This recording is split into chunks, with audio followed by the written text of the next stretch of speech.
नमस्कार प्रणाम दोस्तों, फिर से एक नए वीडियो में आपका स्वागत है। वीडियो स्टार्ट करने से पहले मैं आपको बता दूं कि आप लोग अगर हमारे चैनल को अगर नहीं सब्सक्राइब किए हैं तो कर लीजिए, क्योंकि बाद में आप लोग भूल जाते हो।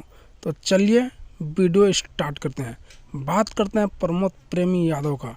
दशहरा के शुभ अवसर पर लेकर आ चुका है सॉन्ग, धमाकेदार है, सुपरहिट होने वाला है। आप सबकी कृपा से वो सॉन्ग आ चुका है मार्केट में।